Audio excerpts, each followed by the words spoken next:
తెలంగాణ రాష్ట్రంలో కొత్త పెన్షన్ రాక చాలా రోజులైతుంది. ఇన్ఫాక్ట్ సంవత్సరాలు అవుతుంది.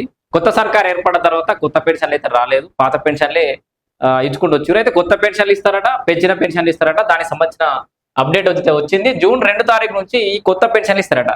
కొత్త పెన్షన్ల కంటే ముందు ఉన్న పాత పెన్షన్ల కరెక్ట్ పెన్షన్ ఏది, లేకపోతే మిస్టేక్ గా ఎవరెవరికి పెన్షన్ అవుతుంది అంటే అక్రమంగా పెన్షన్లు ఎవరెవరు తీసుకుంటున్నారు అనే పనిలో పడ్డది సర్కార్. ఇప్పుడు మీ అందరికి తెలిసే ఉంటుంది. ఈ వార్త చెప్పే సమయానికి మీ ఊర్లలోకి వచ్చి ఆల్రెడీ ఐరిస్ చెక్ చేస్తున్నారు. ఐరిస్ అంటే కళ్ళు.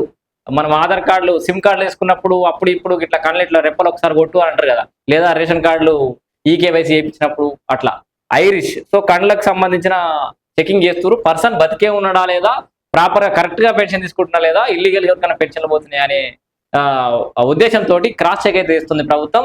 సో అది అయిపోయిన తర్వాత సో ఒక 10,000 పెన్షన్ ఉంటే దానికి వెళ్ళి 7,000 కరెక్ట్ ఉన్నాయి, 2,000 తప్పునే అంటే ఆ మిగతా 2,000 కొత్త పెన్షన్లతో పాటు వాళ్ళకి హెల్ప్ అవుతుంది. కాబట్టి ఈ తప్పుగా అక్రమంగా పెన్షన్లు పొందుతున్న ఖాతాదారుల వివరాలు అయితే పోగొట్టే ప్రయత్నం చేస్తోంది సర్కార్. దానికి సంబంధించిన వివరాలు ఇవి.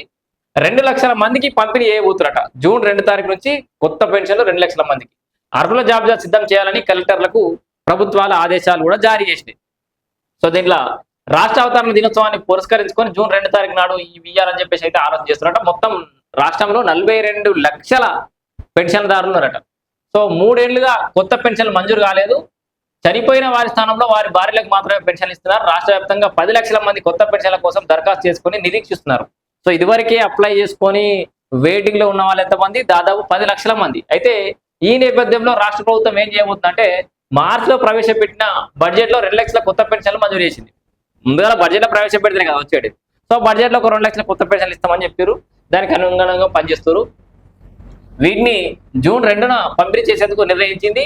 దీనికి అనుగుణంగా రాష్ట్ర గ్రామీణ పేదరిక నిర్మూలన సంస్థ సెర్ఫ్ ఉంటుంది కదా, సో సెర్ఫ్ బుధవారం అర్హుల జాబితాను రూపొందించి పంపించాలని కలెక్టర్లకు ఆదేశాలు అయితే జారీ చేసింది. సెర్ఫ్ రాష్ట్ర వ్యాప్తంగా పెన్షన్ల వివరాలను ముఖ గుర్తింపు అంటే ఫేషియల్ రికగ్నిషన్ ఇందాక చెప్పింది యాప్లో నమోదు చేస్తుంది. మరణించిన వారు, లేకపోతే వలస వెళ్ళిన వాళ్ళు, లేకపోతే జీవించి ఉండి కూడా లైవ్నెస్ అథెంటికేషన్ అనేది చేస్తారు.